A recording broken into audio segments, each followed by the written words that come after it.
Muito bem, está começando agora o programa Boa Noite Rio Branco desta quinta-feira, dia 5 de março de 2015. Este é o último programa da semana, mas amanhã nós temos no mesmo horário do Boa Noite Rio Branco, a partir de 8h30 da noite, mais ou menos, Tribuna Livre. Amanhã nós vamos falar sobre os impactos na infraestrutura e na economia de Rio Branco decorrentes aí dessa cheia, a maior da história do estado. Os nossos convidados serão o superintendente da FEComércio Acre, Egídio Garó, e o secretário adjunto de obras de Rio Branco, engenheiro Ricardo Araújo. Eu conto com a sua audiência. O programa, você já sabe, é conduzido por mim com a participação dos debatedores Narciso Mendes e Osmir Lima. Olha, nesse bloco aqui, nós vamos falar, conforme eu anunciei na abertura do programa, sobre uma liminar concedida pela Defensoria Pública na Justiça, que obriga o Estado a comprar um medicamento que não é comercializado no Brasil para atender uma criança de 3 anos. Quem vai nos contar o detalhe aqui dessa história e vai falar um pouco também sobre a Defensoria Pública é o defensor público Fernando Moraes. Doutor Fernando, seja bem-vindo, satisfação tê-lo conosco. Prazer. Doutor Fernando, vamos entender essa situação. Esse medicamento chama canabidiol. Como o próprio nome sugere, ele tem na sua composição, como seu princípio ativo, a cannabis sativa, que é justamente a maconha, popularmente conhecido como maconha. Esse medicamento é proibido de ser vendido, de ser comercializado no Brasil?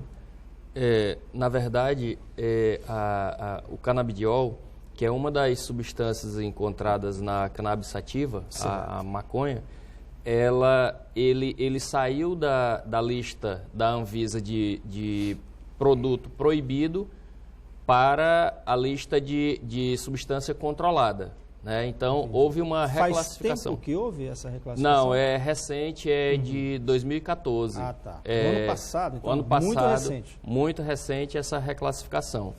E, a partir daí, a Anvisa, ela permite a importação do canabidiol para fins terapêuticos.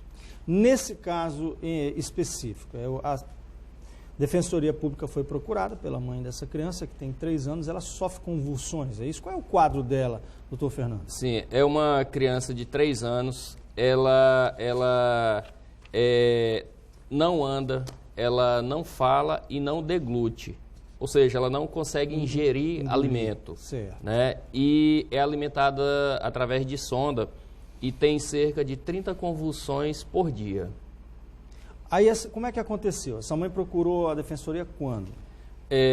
A mãe procurou a Defensoria quando, através dos médicos que consultam a criança, que acompanham o tratamento da criança, sugeriram a utilização do canabidiol. E ela tentou viabilizar isso junto as instituições que realizam esse tratamento e, por conta exatamente dessa limitação legal, não forneceram esse medicamento. E daí então ela procurou a Defensoria Pública e a Defensoria Pública entrou com um mandado de segurança na Justiça que foi concedida a liminar. Vou fazer uma pergunta, não sei se o senhor poderia me respondê-la, mas o senhor ficou a par vamos dizer assim, como é que esse princípio ativo poderia ajudar essa criança? Na verdade, já tem pesquisas bem avançadas no sentido de que o canabidiol, ela é uma substância eficaz no tratamento de doenças neurológicas que causem espasmo e convulsões, né? Como a síndrome de West, da qual essa criança é acometida, é uma doença neurológica e que causa essas convulsões diárias nessa criança, o médico que acompanha esse tratamento sugeriu a utilização do canabidiol. Então ele vai ser ainda administrado nessa criança em caráter experimental, não tem uma conclusão ainda pré-estabelecida, pré-definida de que vai fazer algum efeito? Não, na verdade, em casos semelhantes, Entendi. já foram ministrados com sucesso o canabidiol melhorou em muito a qualidade de vida das pessoas que as ingeriram. Entendi. Agora, doutor Fernando, o Estado está pagando R$2.000, né? Seria o quê? Uma aquisição de uma caixa de medicamentos ou é um lote? Na verdade, esse medicamento ele vem em cápsulas, né? Esse valor de R$2.000 não é o valor do tratamento todo, é o valor do tratamento durante um mês. Entendi. Né? Uhum. E aí, com resultados satisfatórios, pelo menos nesse primeiro momento, é óbvio que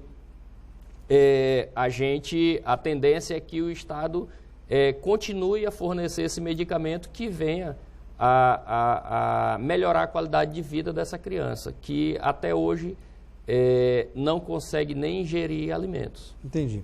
Agora, doutor Fernando, nos causa espanto que no Brasil nós tenhamos uma legislação tão rigorosa em relação ao uso, por exemplo, do princípio ativo da cannabis, quando nós temos um país como os Estados Unidos, em que alguns estados, não é uma república federativa, portanto, cada estado tem autonomia para legislar, e por isso tantas legislações diferentes nos Estados Unidos, mas muitas, mesmo sendo um país, eu acho que é o país que mais combate o tráfico de drogas, que tem o maior controle das suas fronteiras no que diz respeito à entrada de entorpecentes, mas assim mesmo já compreendeu os benefícios da cannabis. Não é uma contradição isso? Nós temos um país de fronteiras abertas que entram tantos entorpecentes, crack, cocaína, enfim, entre outras drogas que nos chegam, e quando é para uso medicinal, ter uma legislação que acaba engessando as soluções.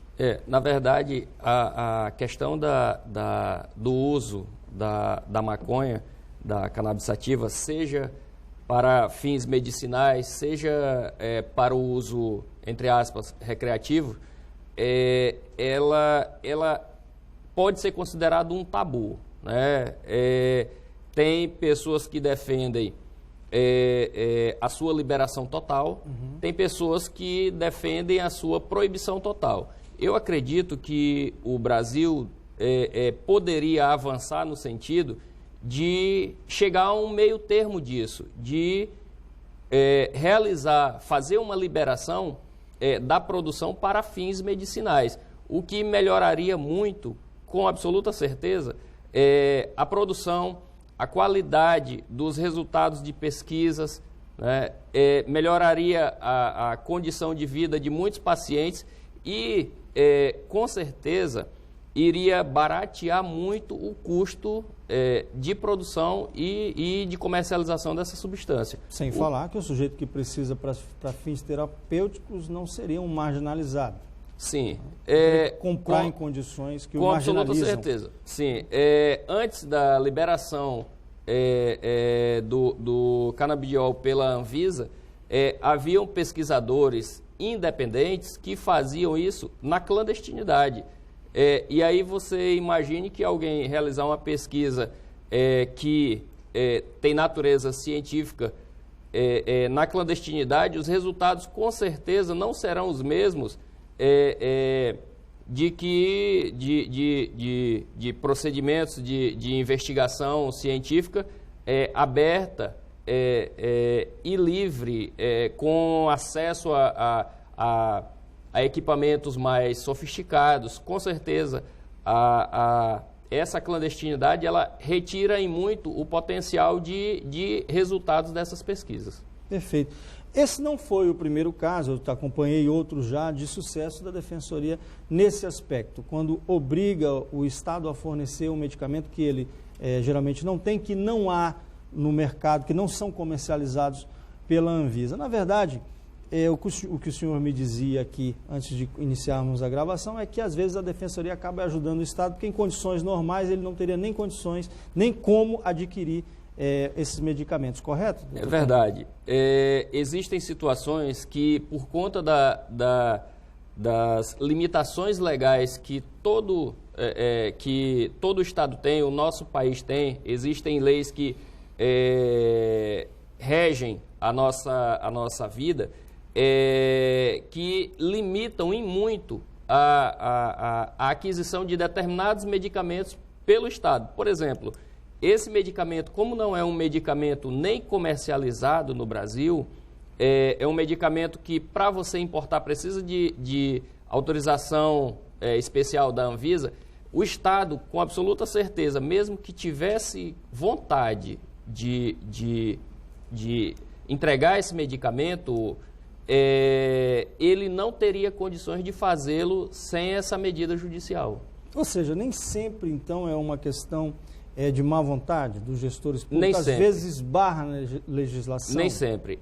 Muitas vezes esbarra na legislação e esbarra também nas condições materiais de algumas empresas, mesmo quando existem medicamentos que o Estado fornece, existem condições materiais das empresas de fornecer o medicamento na hora que o paciente precisa. Entendi. Então, mesmo nesses casos, uma atuação efetiva e diligente da parte da Defensoria acaba ajudando o Estado a ajudar aquela pessoa que necessita daquele medicamento naquele momento. O senhor disse que esse medicamento ele não é produzido no Brasil, por enquanto, né? Não. Já que houve uma liberação em 2014 que possibilita que o país passe a produzir medicamentos com o princípio do canabidiol? Na verdade, já há alguns pedidos junto à Anvisa de alguns laboratórios para a produção do medicamento, né, dessa substância, o canabidiol, para fins terapêuticos. Só que eu acredito que, ainda assim, o custo ainda não vai ser tão acessível à população que mais necessita, por conta de ainda ser proibida a produção da cannabis sativa, mesmo que para fins terapêuticos. Só para você ter uma ideia, os pesquisadores de universidades renomadas no Brasil, eles realizam os estudos, na maioria das vezes, com entorpecente apreendido em ações policiais. Então, de modo muito limitado, muito restrito, mas que tem dado subsídio para que se amplie essa discussão, que se aprofunde nessa discussão da questão da liberação da maconha para fins terapêuticos. Entendi. Doutor Fernando, eu estive vendo um dia um programa na National Geographic que fala justamente sobre o uso da maconha. O espectro de males que ela combate é muito grande, não é? Não era o momento já. E, na sua opinião, por que a nossa legislação ainda é tão criteriosa em relação à comercialização da cannabis para fins terapêuticos? Na verdade, eu acredito que o receio que o país, o Estado tenha é de uma eventual liberação, mesmo que para esse fim terapêutico, venha a incentivar, principalmente os jovens, a consumirem a maconha, né? Entendi. E não fazer dela uma aliada no tratamento de pessoas que muito necessitam, mas que venha a, de algum modo, prejudicar principalmente os jovens. Mas eu acredito que com bastante critério, com bastante cuidado, dá sim para se avançar no Brasil para a produção da maconha para fins medicinais. Doutor Fernando, nós vamos fazer um rápido intervalo, daqui a pouquinho eu volto com o senhor para mais um bloco, nós falarmos das atividades da Defensoria lá nos abrigos